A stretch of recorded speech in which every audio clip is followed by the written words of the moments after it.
First Contact Protocol Violation. Chief Inspector Zixtal of the Galactic Safety Commission had conducted thousands of routine ship inspections in their distinguished career. They had seen everything from minor protocol violations to major safety infractions. But nothing, absolutely nothing, could have prepared them for their first encounter with a human vessel. The TSS Prometheus hung in space before them, its sleek hull gleaming under the light of the binary stars. On paper, it was a standard exploration vessel, built to universal safety protocol specifications.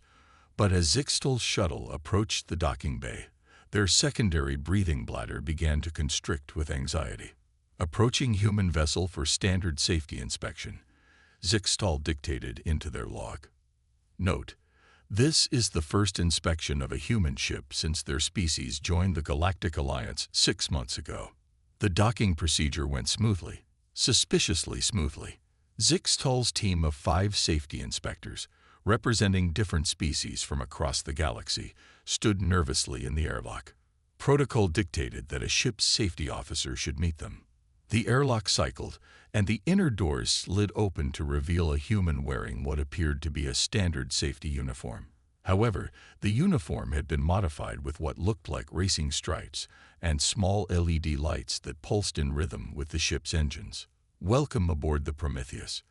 The human's face split into what Zixtal's species recognition software identified as a grin, though surely it was malfunctioning, because no safety officer should look that excited about an inspection. I'm Sarah Chen, Chief Safety Innovation Officer. We've been looking forward to your visit. Zixtal's antennae twitched. Safety, Innovation Officer. Oh yes, Chen beamed.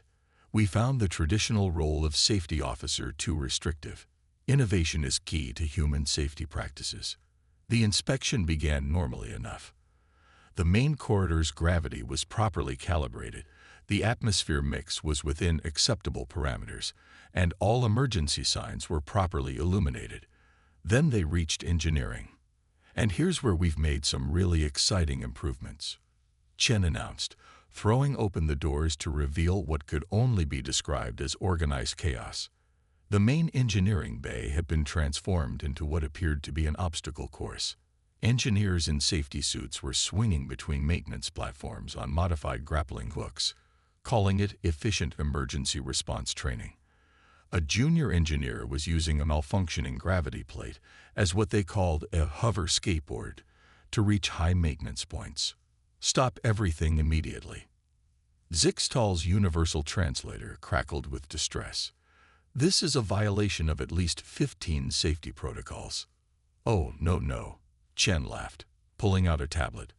We've actually improved our emergency response times by 300% with these modifications. See these graphs.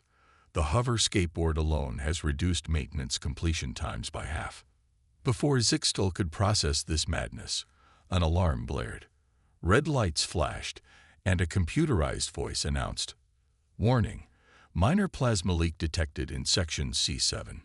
Instead of evacuating, the engineering crew cheered.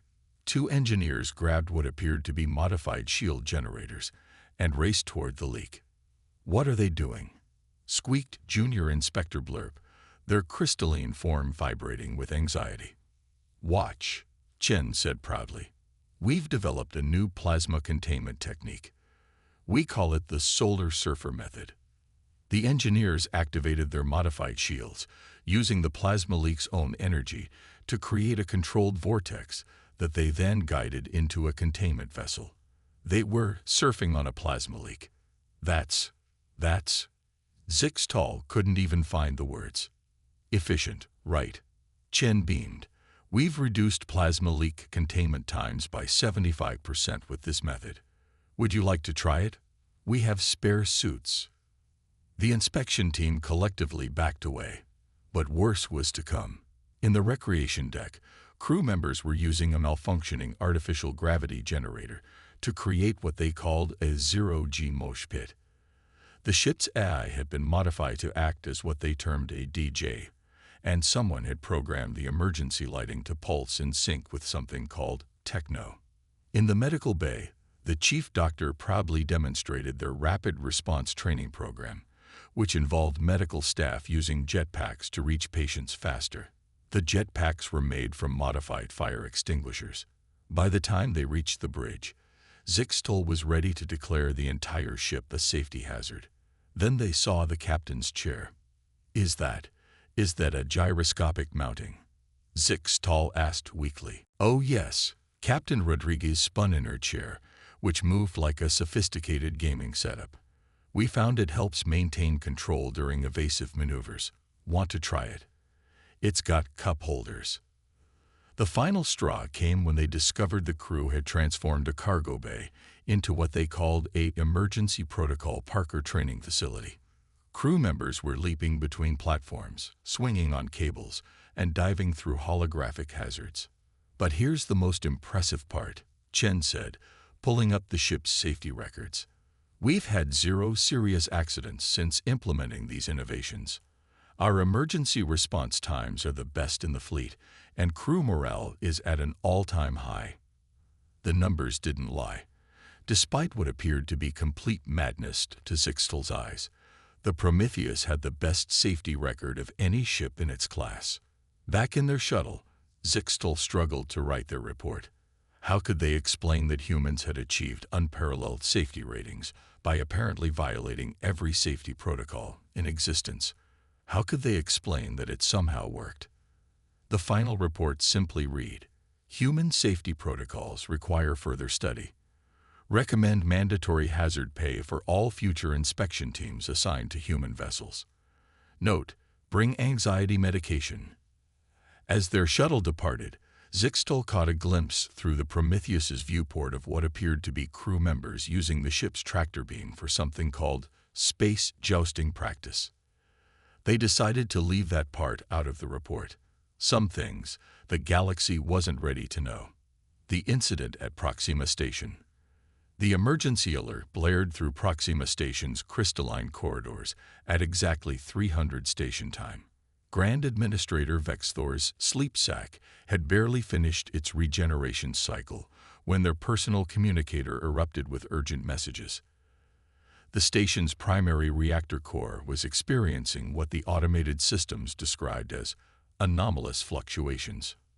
This would have been concerning enough on a normal day.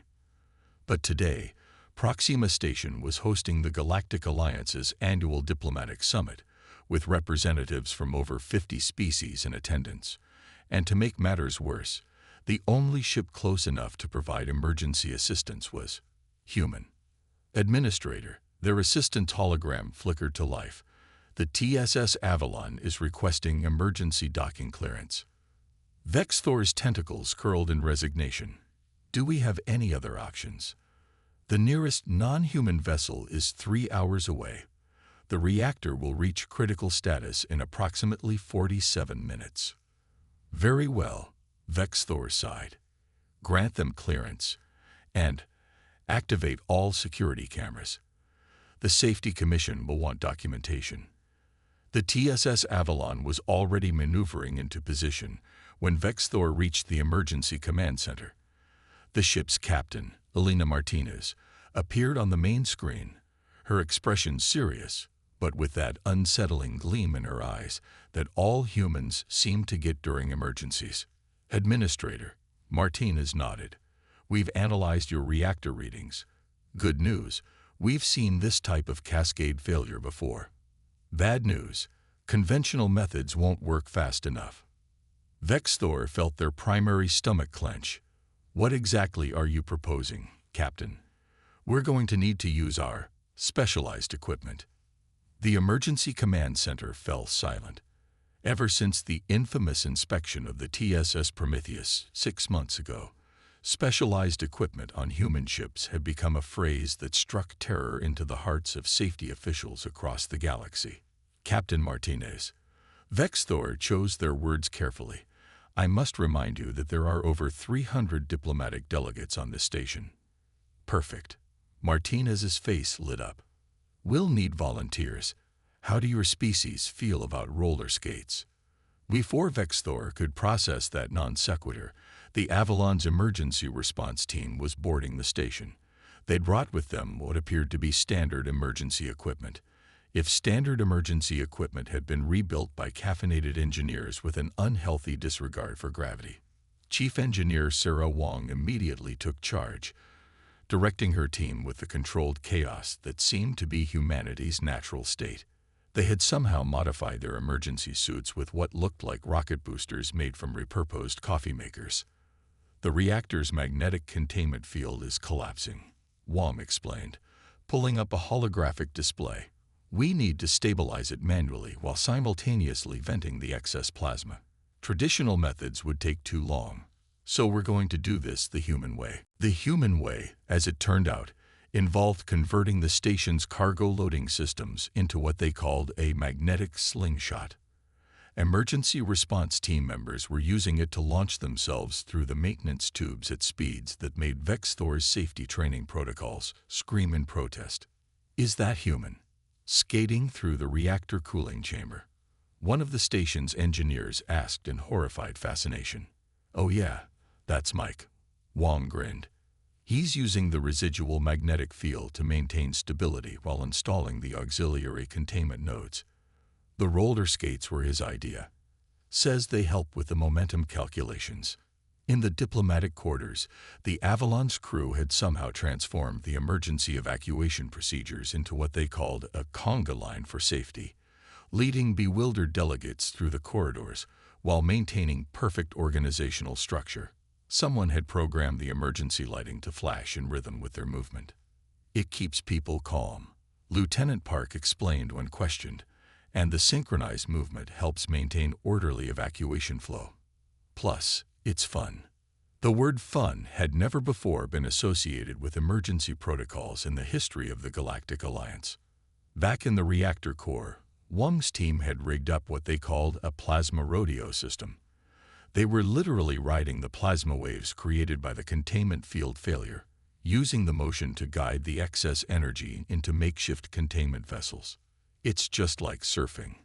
One engineer shouted gleefully as they shot past on a modified maintenance platform, trailing streams of captured plasma. The most incredible part wasn't that their insane methods were working, it was how efficiently they were working. The reactor stabilization protocols that should have taken hours were being completed in minutes, albeit with methods that would give any safety inspector an immediate nervous breakdown. Final containment sequence initiating, Wong announced, as two of her team performed what appeared to be a synchronized swimming routine in 0G to align the last set of magnetic stabilizers. And done. Reactor stabilized, plasma levels normalized, and we even improve your efficiency ratings by 12%. The emergency command center erupted in cheers, though whether from relief at the crisis being averted or sheer disbelief was hard to tell. As the diplomatic delegates were escorted back to their quarters, now discussing excitedly about what they called the most interesting evacuation ever, Vex Thor pulled Captain Martinez aside. Captain, they began, all four eyes blinking in sequence. Your methods were unorthodox, but effective. Martinez smiled. And hey, no one can say diplomatic summits are boring anymore. Indeed. Vex Thor glanced at the reactor readings, which showed better stability than the station had ever recorded. Though I must ask, why were your engineers singing Surfin' USA during the plasma containment procedure? Oh, that's just tradition now. Ever since the Titan colony incident. Did you know you can use a malfunctioning gravity generator as a karaoke machine? We discovered that completely by accident. Vex Thor decided some questions were better left unasked. Their report to the Galactic Safety Commission simply stated, human emergency response methods remain beyond conventional understanding. Recommend updating station safety protocols to include unconventional solutions category. Note, consider mandatory music appreciation training for all emergency response teams. As the TSS Avalon departed, Vex Thor couldn't help but notice that the reactor's hum now seemed to be in perfect rhythm with Surfin' USA. The Great Space Race debacle. The inaugural Galactic Alliance speed trials were supposed to be a dignified affair. Representatives from 27 spacefaring civilizations had gathered to showcase their fastest ships in what the High Council hoped would promote peaceful technological exchange. Nobody expected it to turn into what the humans would later call the most epic pod racing this side of the Outer Rim. High Admiral Kazoth stood on the command platform of the Celestial Observatory, their crystalline forms sparkling with anticipation. Everything had been meticulously planned. The racecourse wound through the Proxima Centauri system, featuring challenging navigation through asteroid fields and solar wind currents. Safety protocols had been thoroughly reviewed and approved by the Commission. Then the humans arrived. What in the name of the cosmic void is that? Kazoth's aide whispered as the TSS Thunderchild dropped out of warp. The ship barely resembled its original design specifications. The hull had been modified with what appeared to be additional engine pods, and strange protrusions dotted its surface. Most alarming were the irregular energy signatures emanating from what should have been standard propulsion systems. Racing Committee to TSS Thunderchild, Kazoth transmitted, trying to keep their voice steady. We're detecting numerous modifications to your vessel. Please explain. Captain Jamie Rodriguez's hologram appeared, wearing what looked like a racing suit covered in sponsor patches. Oh, those. Just some minor performance enhancements, all within regulation guidelines. Technically was not a word that inspired confidence in Kazoth's crystalline core. As the other competitors arrived, sleek vessels representing the peak of their civilization's engineering, the Thunderchild's crew continued making what they called last-minute adjustments. Several alien observers had to be treated for anxiety attacks after witnessing humans crawling along the outer hull, installing what they claimed were speed stripes. They do know paint doesn't make a ship go faster, right? One of the Xylaxian engineers asked. Actually, a human engineer overheard and cheerfully interjected, "We've developed a nanopaint that reduces drag by 0.03%. Want to see the math?" The Xylaxian engineer quietly excused themselves to the meditation chamber. When the race finally began, the first leg proceeded normally enough. The Thunderchild maintained a respectable position in the middle of the pack as they approached the asteroid field. That's when things got interesting. Thunderchild, our sensors indicate you're releasing smaller vessels. Kazoth transmitted, their voice rising in pitch. Oh yeah, those are our rocket-assisted space tugs. Rodriguez replied enthusiastically. We're using them to clear a path through the asteroids. Cool, right? The space tugs turned out to be modified maintenance drones equipped with what humans called gravity nudge technology. They were essentially playing pinball with asteroids, creating a clear path for the Thunderchild while simultaneously causing chaos for the trailing ships. That can't be legal. The Arcturian representative protested. Actually, Rodriguez's voice was far too cheerful. The rules only specify that ships must navigate through the asteroid field. They don't say anything about rearranging it. As they approached the solar wind section, the Thunderchild deployed what the humans called their secret weapon. The strange protrusions on the hull turned out to be solar sail arrays, but not like any the galaxy had seen before. They had somehow modified them to act as both propulsion and surfing mechanisms. Are they riding the solar winds? Kazoth asked in disbelief. Cowabunga, came the response from Thunderchild's bridge, followed by what sounded suspiciously like beach music playing over the command frequency. The final stretch of the race featured a series of tight maneuvers through a gravity well field. The Thunderchild's approach could only be described as freestyle. They had apparently calculated exactly how to use each gravity well to slingshot themselves forward, executing a series of rolls and spins that made several observers lose their lunch in zero-G. You know, Rodriguez transmitted casually while their ship performed what they called a doubled McTwist with a gravity assist. These gravity wells are perfect for practicing emergency maneuvers. We should make this a regular training course. The Thunderchild crossed the finish line first, though crossed might be an inadequate description. They broke the finish line hologram with a flourish that included a shower of sparks from their modified engine pods and what appeared to be a pre-programmed victory light show using their shield harmonics. During the award ceremony, K'Zoth had to admit that while the humans' methods were unorthodox, they had technically violated none of the competition's rules. This was mainly because no one had thought to create rules preventing the things humans had done. No other species had even conceived of such possibilities. In recognition of your innovative approach to spacecraft racing, K'Zoth announced, their crystalline form still vibrating slightly from witnessing the Thunderchild's performance, we present you with the Golden Propulsion Award. We also present you with this list of new regulations for next year's race. The list was 300 pages long. Captain Rodriguez accepted both with a grin that made K'Zoth's crystalline matrix shiver. Thanks. This gives us a whole year to figure out how to work around these new rules. By the way, has anyone ever tried using quantum entanglement for drift racing? The subsequent mass evacuation of the awards hall was, as humans would say, totally worth it. Later, in their private chambers, K'Zoth added a personal note to their report. Recommend immediate establishment of a Human Innovation Containment Committee. Also recommend increasing budget for anxiety medication across all species. Final note. Research what humans mean by drift racing and preemptively ban it. As the Thunderchild departed the system, their wake pattern somehow forming a perfect smiley face in the solar winds, K'Zoth couldn't shake the feeling that the galaxy's definition of impossible would never be the same again.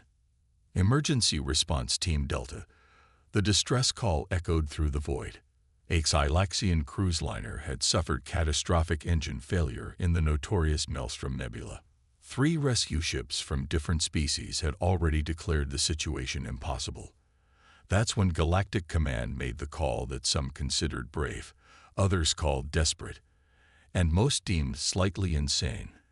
They contacted Emergency Response Team Delta. Oh good, a challenge. Captain Maya Shen's response came back instantly, her excitement audible even through subspace static.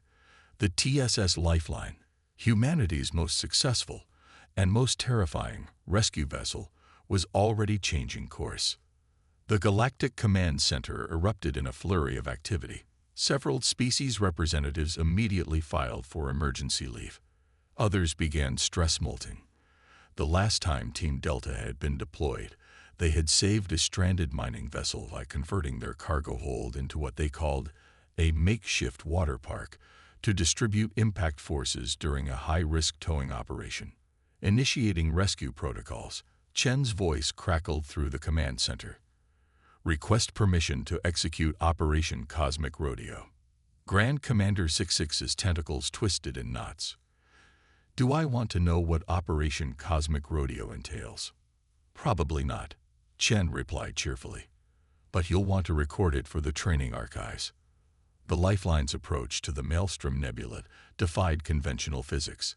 They were using the nebula's electromagnetic disturbances like a surfer uses waves, each burst of energy pushing them closer to the stranded cruise liner. The ship's modified shields sparkled with colors that shouldn't exist in normal space. Are they playing music? One of the monitoring technicians asked incredulously. Indeed, the Lifeline was broadcasting what they called their rescue playlist on all frequencies. Currently, something called Highway to the Danger Zone echoed through space, somehow perfectly synchronized with their shield harmonics. It helps us time our maneuvers, explained Lieutenant Sarah O'Connor, the Lifeline's chief engineer. Plus, it keeps everyone's adrenaline up. You haven't lived until you've executed a precision rescue operation to Queen's Don't Stop Me Now. As they approached the cruise liner, the true madness of Operation Cosmic Rodeo became clear. The Lifeline had deployed what appeared to be energy tethers, modified tractor beams combined with plasma containment fields. They were literally going to lasso the stranded ship. Don't worry, Chen transmitted to the increasingly panicked Xylaxian passengers. We've done this at least twice before. Sort of. The rescue operation that followed would later be described in official reports as unconventionally effective, and in unofficial reports as pure chaos with a surprisingly high success rate. The Lifeline's crew had somehow transformed their emergency response protocols into what looked like an elaborate dance routine. Deploying the space lasso, O'Connor announced as modified drones shot out from the Lifeline, trailing energy tethers. Everyone remember your line dancing training. You train your rescue crews in dancing. Commander 66 asked weakly. Of course. Chen replied. You never know when you'll need perfectly synchronized movements to execute a complex rescue maneuver. Plus, it's great for crew morale. The Lifeline's crew moved with practiced precision, using the nebula's electromagnetic currents to create a stable energy web around the cruise liner.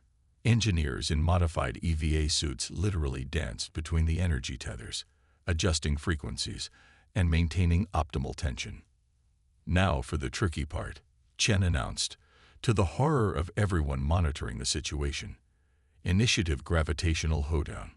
The Lifeline began a complex series of maneuvers that looked less like a rescue operation and more like an elaborate square dance in space. Each movement carefully calculated to use the nebula's forces to their advantage, gradually pulling the cruise liner free. Did that human just do a backflip in zero-G while reconnecting a power coupling? A Regelian observer asked, their third eye twitching. Oh yeah, that's Dave. O'Connor's voice came through. He says the flip helps him think better. Plus, it looks cool on the rescue footage. The most astounding part wasn't just that their insane methods were working. It was how the human crew had somehow managed to turn the entire rescue into an impromptu party for the stranded passengers. They had synchronized the cruise liner's emergency lights with their rescue playlist, turning a potential disaster into what they called a nebula rave. Current passenger panic levels are at an all-time low, reported the Silaxian cruise director, sounding bewildered. Several have asked if we can make this a regular feature of our nebula tours. As the Lifeline finally pulled the cruise liner free of the Maelstrom Nebula, their shields still pulsing in rhythm with what was now apparently another one bites the dust, Captain Chen transmitted one final message to Galactic Command. Mission accomplished. By the way, we've developed some great new rescue techniques. Who wants to see our presentation on extreme space parkour for emergency situations? The resulting silence was broken only by the sound of Commander 66 falling into their relaxation pod. The official mission report was remarkably brief. Emergency Response Team Delta has once again achieved the impossible through methods best left undescribed. Recommendation: update rescue protocols to include dancing as a mandatory skill. Additional recommendation: increase funding for therapeutic services for non-human observers of human rescue operations. As the Lifeline escorted the cruise liner to safety, their wake patterns somehow forming musical notes in the nebula's gases, several passengers could be heard requesting transfer forms to human space vessels. After all, as one Silaxian put it, if you're going to be in danger anyway, you might as well enjoy the rescue. The Safety Council's surrender. The Grand Chamber of the Galactic Safety Council had never been so crowded. Representatives from every spacefaring civilization packed the crystalline amphitheater, creating a rainbow of anxious faces and nervous appendages. At the center podium, High Commissioner Xilax attempted to maintain order while simultaneously trying to process the data displayed on the massive holoscreen behind them. Order. Order in the chamber. Xilax's voice reverberated through the hall. We are here today to address the unique situation regarding human spacecraft operations. The chamber fell silent, save for the occasional stress-induced color change from the chromatic species in attendance. On the screen, footage played from various human vessels. The TSS Thunderchild's victory dance through the finish line of the space race, Emergency Response Team Delta's Nebula Rescue Operation, and the now infamous reactor rodeo incident at Proxima Station. The numbers, Xilax continued, their crystalline form flickering with disbelief, are undeniable. Human vessels have demonstrated a 47% higher survival rate in crisis situations, a 63% improvement in emergency response times, and somehow, despite what we're seeing, and 82% reduction in serious accidents. A hologram appeared showing Captain Maya Chen of the TSS Lifeline doing a zero-G backflip while installing a plasma containment field. Several council members had to look away. We've gathered today's panel of experts to help us understand this. HFY gestured to a group of humans seated in what they had modified to be a comfort zone, complete with beanbags and something called a coffee bar. Dr. Sarah Wong, Chief of Human Space Innovation, stepped forward. Her presentation was titled, "Why Everything You Know About Safety is Wrong. And That's Okay." You see, Wong began, sipping from a mug that read Chaos Coordinator. Human innovation thrives on what we call controlled chaos theory. The key word being controlled. The holoscreen displayed a diagram that looked more like an abstract art piece than a scientific model. Several alien scientists developed immediate headaches trying to follow the logic paths. Take our recent modification of the TSS Endeavour's waste recycling system. Wong continued enthusiastically. By introducing a controlled harmonic resonance in the processing tanks, we not only improved efficiency by 200%, but also created what we call a sick beat that the crew uses for their weekly zero-G dance competitions. But that's not what waste recycling systems are for, protested a Regellian engineer. Not with that attitude, Wong winked. Which, by the way, is exactly why we added attitude thrusters to our maintenance droids. They're much better at expressing themselves now. The presentation continued, each slide more terrifying than the last. Humans had apparently developed an entire training program called Extreme Emergency Response Parkour. They had modified standard safety protocols to include what they called style points.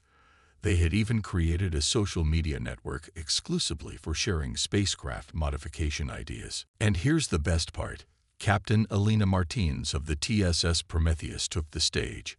Her safety officer uniform, now equipped with LED strips that pulsed in time with her words. "We've documented everything. Who wants to see our TikTok about converting a cargo bay into a zero-G skate park?" Several council members fainted. Yet the evidence was irrefutable. Human methods, while appearing completely insane to outside observers, worked.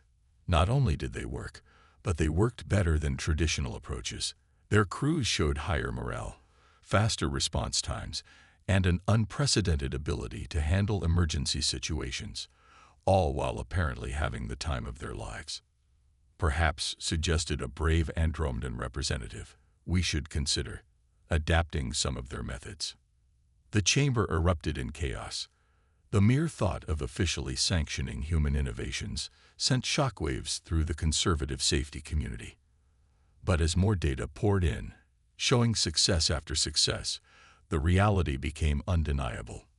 "We propose," HFY announced, their voice carrying a mix of resignation and bewildered acceptance, "the establishment of a new category in our safety protocols. Human-Style Innovation Principles, or HFY for short." "Oh, we can make that acronym way cooler," Martinez interjected. "How about YOLO? Yielding Optimal Learning Opportunities." The resulting discussions lasted 3 days, during which humanity's approach to spacecraft operations was officially recognized, though never quite understood, by the galactic community. The final resolution included several unprecedented additions to standard safety protocols. The recognition of creative problem-solving as a valid emergency response technique. The inclusion of dance training in standard crew certification programs. A new classification for spacecraft modifications. Technically not illegal. The establishment of the "if it looks stupid but works, it's not stupid" doctrine. As the council adjourned, HFY made one final note in their personal log. "Today marks a new era in galactic safety standards. We haven't so much adapted human methods as surrendered to their inevitability. The galaxy may never be the same, but it will certainly be more interesting. Note to self: approve requisition for stronger anxiety medication." In the following weeks, as news of the resolution spread, an interesting trend emerged. More and more alien crews began requesting transfers to human vessels or human-led missions. As one Silaxian officer put it, "If the galaxy's going crazy anyway, I'd rather be on the ship with the anti-gravity dance parties and the emergency slide that plays music." Meanwhile, in human space, crews celebrated the news in typical fashion by organizing what they called the first annual Interstellar Safety Innovation Festival, complete with modified spacecraft races, emergency response demonstrations, and something they refused to fully explain called zero-G paintball. The galaxy had finally accepted what humans had known all along. Safety doesn't have to be boring. And sometimes the best solutions come from thinking so far outside the box that you can't even see the box anymore, especially if you've turned the box into a makeshift hoverboard.